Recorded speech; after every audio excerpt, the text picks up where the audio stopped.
యెషయా గ్రంథము 41వ అధ్యాయంలో 19వ వచనంలో, చెట్లు లేని మెట్టల మీద నేను నదులను పారజేసేదను, లోయల మధ్యలో ఓటలను ఉబుక చేసేదను, అరణ్యమున నీటి మడుగుగాను ఎండిన నేలను నీటి బుగ్గలుగాను చేసేదను. నేను అరణ్యములో దేవదారు వృక్షమును, తుమ్మ చెట్లను, గొంజి చెట్లను, తైల వృక్షములు నాటించేదను అని అన్నాడు. ఆమేన్, హల్లెలూయా. రైట్, నా వైపు చూస్తే ఆయన చెప్పే మాటలు ఏంటంటే, చెట్లు లేని మెట్ల మీద, అంటే అక్కడ జీవము లేని స్థలంలో ఆయన ఒక నదిని ప్రారంభిస్తే ఆ నది ఏమవుతుంది అంటే దేవదారు వృక్షములను ఫలించేటట్లుగా దేవుడు దాన్ని దీవిస్తున్నాడు. అసలు ఈ దేవదారు వృక్షములు దాని క్వాలిటీ ఏంటంటే అది చాలా ఎత్తెదుగుతుందంట, చాలా ప్రకాశవంతంగా ఉంటుందంట. నిజం, నీ జీవితంలో ఎక్కడ నువ్వు జీవం లేనివాడిగా ఉన్నావేమో నాకు తెలీదు, కానీ ఈరోజు దేవుడు నీతో వాక్యంతో మాట్లాడుతున్నాడు. బ్రదర్, నేను ఫలించలేట. చెట్టు అంటే ఏంటి? ఫలిస్తుంది. So I'm not fruitful. నేను ఫలించలేకపోతున్నాను, ఫలించాలనుకుంటున్నాను, ఫలించలేకపోతున్నాను. Praise the Lord. చూడండి, చెట్టు అంటే దాని లక్షణాలు ఏంటి చూడాలంటే, అది వేర్లతో లోపలికి చొచ్చుకొని వెళ్ళిపోతుంది. అసలు ఆ చెట్లే లేవంట. మనలో చాలామంది అలాంటి పటిష్టమైన ఆత్మీయతలో లేమంటున్నాడు ఆయన. అసలు చెట్టుగానే లేవుగా, అసలు చెట్టుగా లేదా, అదంతా శూన్యము అరణ్యముగా ఉన్న ప్రదేశంలో ఆయన ఒక నదిని ప్రవహింప చేయాలని ఆశపడుతున్నాడు. ఇక్కడ ఎవరైనా, బ్రదర్ నేను లోతుగా లోపలికి వెళ్ళలేకపోయాను, అసలు విత్తనమే లేదు నా జీవితంలో అన్నవాళ్ళు, ఈరోజు ఆ నది ప్రవహిస్తుండగా దేవుడట మిమ్మలను దేవదారు వృక్షము వలె ఫలింప చేస్తాడు. అంటే అర్థం ఏంటో తెలుసా? అది చాలా ఎదుగుతుందటండి. చుట్టూ దాని కొమ్మలు ప్రకాశవంతంగా ఉండి పైన, నవ్వు చూడండి, పైనుంచి ఈ పై వ్యూలో నుంచి చూస్తేనంట, ఈగిల్ వ్యూలో నుంచి చూస్తే ఇది ఇలాగా ఒక బౌల్ షేప్లో ఉంటుందంట. అవి పక్షులకు ఆశ్రయంగా ఉంటుందట. ఆ నదిని ప్రవహింపచేస్తే అరణ్యంలో నీటి బుగ్గలను ఆయన ప్రవహింపచేస్తాడు. అంటే నీకు ఏమీ దొరకట్లే, ఇప్పుడు నువ్వేం అడగాలో తెలుసా? ఆ నది నా జీవితంలో ప్రవహింపచేయమయ్యా అని నువ్వు అడగాలి. ప్రభా, నేను శూన్యముగా ఉన్నాను, అరణ్యముగా మారిపోయాను, ఎడారిగా మారిపోయానయ్యా, నా దగ్గర ఒక్క చెట్టు లేదు, ఫలించట్లేదు అన్నవాళ్ళు ఈరోజు దేవుడు వాళ్ళందరితో మాట్లాడుతున్నాడు. ఒక నదిని మన జీవితంలో ఆయన ప్రవహింప చేయబోతున్నాడు. అలా ప్రవహింప చేస్తే కొన్ని చెట్ల పేర్లు చెప్పాడు. ఈ చెట్ల కోసం నేను చదివాను. అసలు ఆ చెట్లు ఏంటి, ఎందుకు అలా ఉన్నాయంటే, ఒకటి చాలా పెరుగుతుంది అని చెప్పాడు.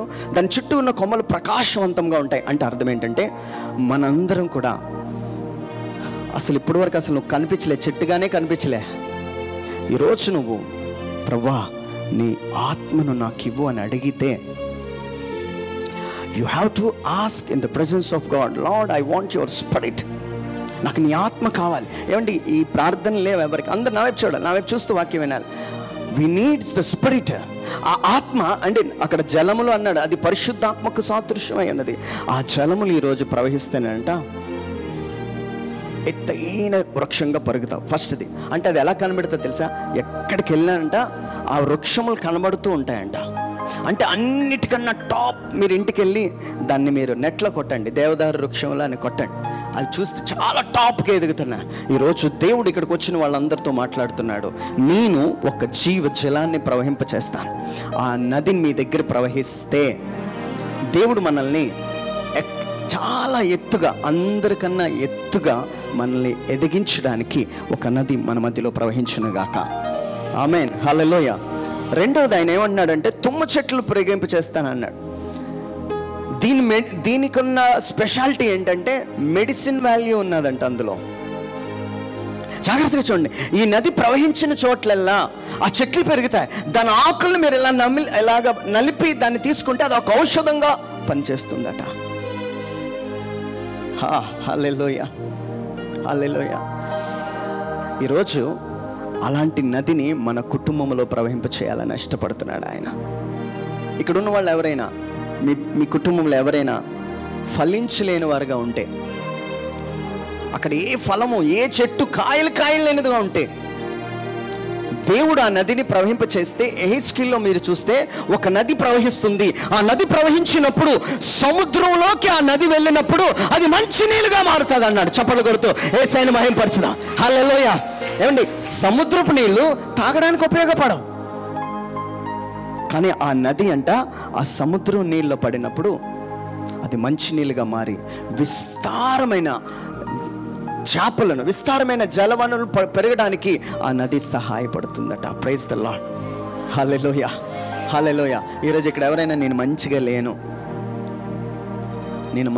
లేను అనుకున్న వాళ్ళు ఆ నది నీలోకి వచ్చినప్పుడు మనం మంచిగా మారి పరిశుద్ధంగా మారడానికి దేవుడు ఈరోజు కృప చూపించబోతున్నాడు. ఆమేన్. హల్లెలూయా, హల్లెలూయా. యేసువా వందనం, యేసువా స్తోత్రం, ఆత్మదేవ వందనం. మనందరికీ తెలుసు బైబిల్ గ్రంథంలో, నా వైపు చూడాలి, అందరు నా వైపు చూడాలి. హాగరు అనే అబ్రహాం యొక్క భార్యను మనం అందరం చూస్తాం. ఆమె ఒకరోజు ఒక చిన్న కౌంటర్ వచ్చింది. ఆమెకి ఏమొచ్చిందంటే, ఇద్దరికి గొడవ అయితే అబ్రహాం ఏం చేశాడో చూద్దాం. అబ్రహామును ఐగుప్తురాలైన హాగరు కనిన కుమారుడు పరిహరించుట సారా చూచి, ఈ దాసిని నీ కుమారుని వెళ్ళగొట్టుము. అప్పుడు అబ్రహాం ఏం చేశాడంటే, తెల్లవారినప్పుడు అబ్రహాము లేచి ఆహారము నీళ్లు తిత్తిని తీసుకొని ఆ పిల్లవానితో కూడా హాగరునకు అప్పగించి ఆమె భుజమున మీద వాటిని పెట్టి ఆమెను పంపివేశాను. ఆమె వెళ్ళి బేర్షెబా అరణ్యములో అటు ఇటు తిరుగుచుండెను. Praise the Lord. హల్లెలూయా.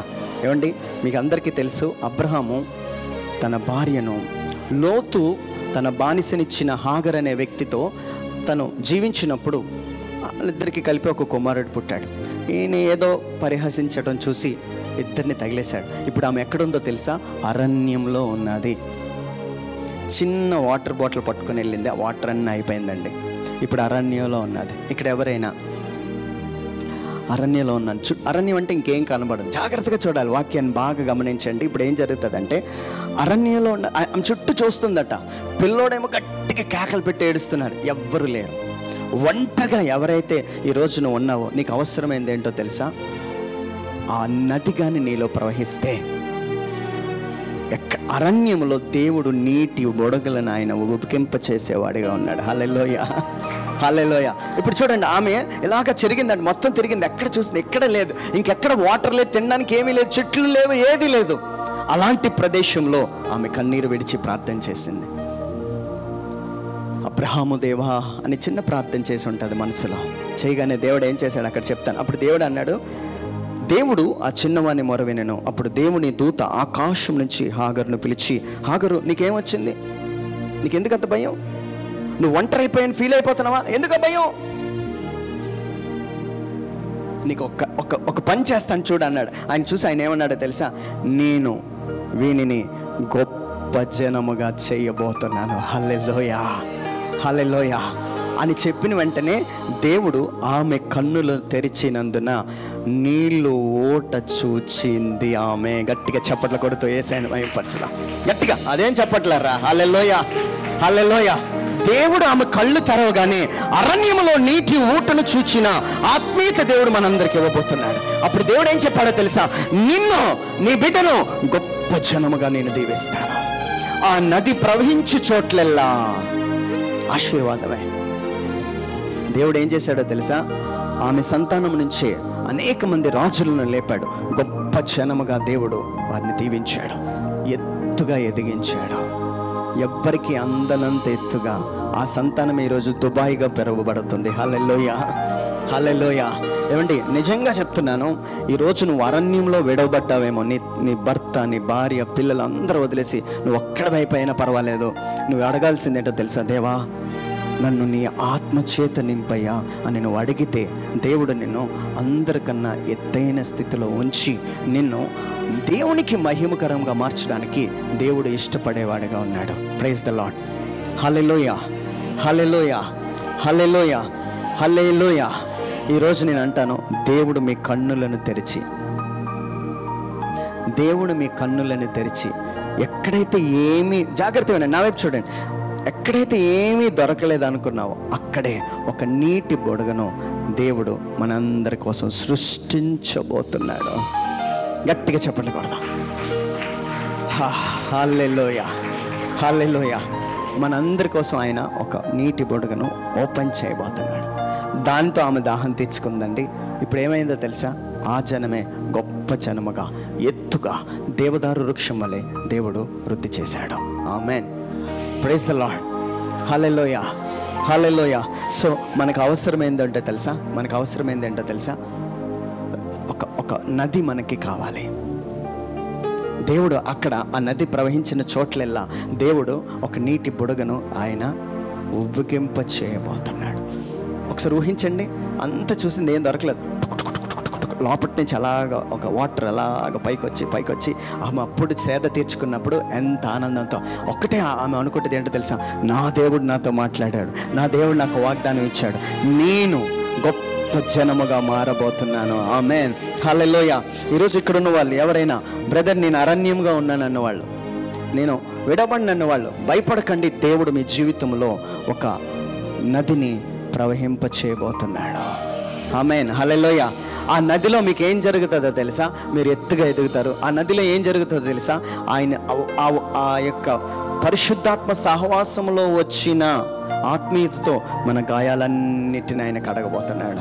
హల్లెలూయా, హల్లెలూయా. తండ్రి వందనం, తండ్రి స్తోత్రం, హల్లెలూయా. ఏమండి ఇక్కడ ఉన్న వాళ్ళు మంచి నీళ్ళు కాదు, అవునా? మనకి ఇంత పెద్ద సముద్రం ఉంది, అక్కడికి వెళ్ళి తాగగలమా? తాగలేం. అది పంచే, తాగడానికి పంచేది. నువ్వు కూడా నువ్వు అసలు ఎవరికి పని చేయట్లేదు నువ్వు అనుకోండి. ఆ నది నీలోనికి ప్రవహించినప్పుడట నువ్వు మంచిగా మారుతావంట, అనేక మందికి ఆశీర్వాదకరంగా మారుతావు. ఇక్కడ ఎవరైనా బ్రదర్ నేను మంచిగా లేను, ఇతరులకి ఆశీర్వాదకరంగా లేను, నేను అంతగా లేను, కరెక్ట్గా లేను అన్నవాళ్ళు, ఏమంటే సముద్రం కోసం తెలుసా మీకు? మనం వాడే వాటర్, టాయిలెట్ వాటర్ అంతా అందులోనే కలుస్తారు. మనం స్నానం చేస్తాం చక్కగా, కానీ మనం వాడే వాటర్ అంతా ఎందులో కలుస్తుంది? అందులోనే కలుస్తుంది. కానీ ఈ నది అంటే అర్థమేంటి తెలుసు? లోకంలో చెత్త అంతా నీలో ఉందని చెప్తుంది బైబిల్లో. ఆ దరిద్రం అంతా నీలోనే ఉన్నది.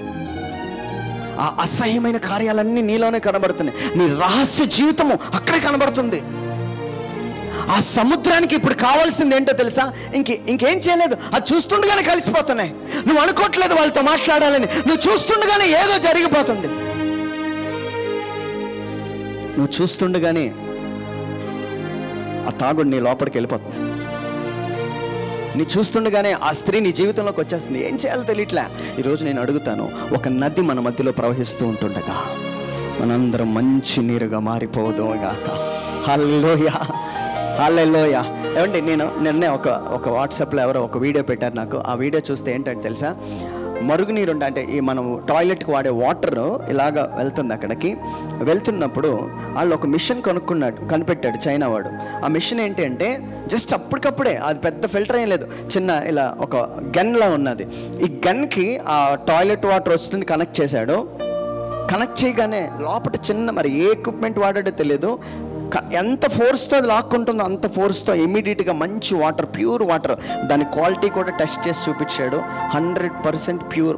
మనం ప్యూరిటీలో వాడే వాటర్ ఎంతైతే పర్ఫెక్ట్గా ఉందో అంత పర్ఫెక్ట్ వాటర్ వచ్చేసింది. ఏంటి, మనిషి కనిపెట్టిన ఆ యంత్రానికి అంత పవర్ ఉంటే ఈరోజు పరిశుద్ధాత్మ దేవుడు మన జీవితంలోకి వస్తూ ఉంటుండగా మలినమైన మన జీవితాన్ని ఆయన ఈరోజే పరిశుద్ధపరచునుగాక. హల్లెలూయా, హల్లెలూయా, హల్లెలూయా, హల్లెలూయా, ఆమేన్. చివరిది చెప్పి నేను ముగిస్తాను. Praise the lord. So Bible గ్రంథంలో 24వ అధ్యాయంలో 16వ వచనంలో ఆ చిన్నది మిక్కిలి చక్కనిది, అంటే రెబెకా కోసం మాట్లాడుతున్నాను.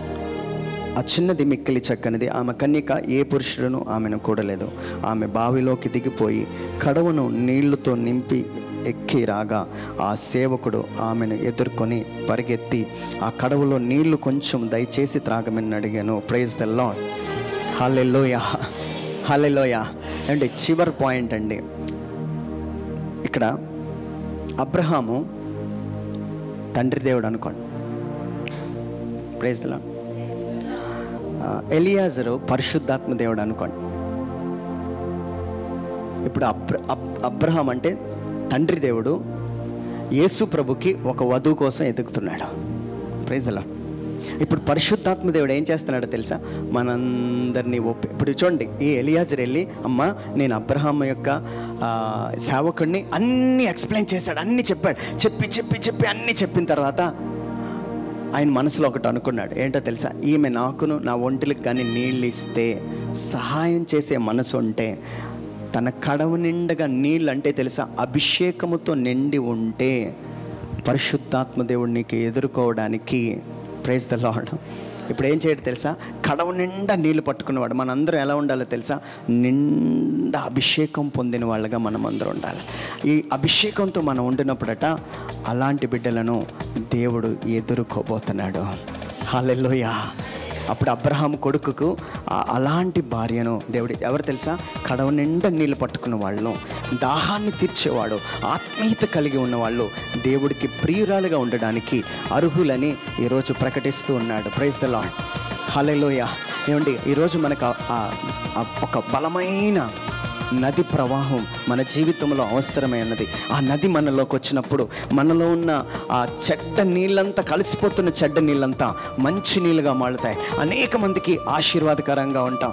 ఆ నది మనలో ప్రవహించినప్పుడు మనం ఎత్తైన దేవదారు వృక్షం వలె మనం పెరుగుతాం. ఆ నది మనలోకి వచ్చినప్పుడు తుమ్మ చెట్లు మన మధ్యలో పెరుగుతాయి. అంటే నీకు తెలియకుండానే దేవుడు స్వస్థతలో మన అందరి జీవితంలో దాన్ని దాచి ఉంపజేసే ఉన్నాడు. హల్లెలూయా, హల్లెలూయా.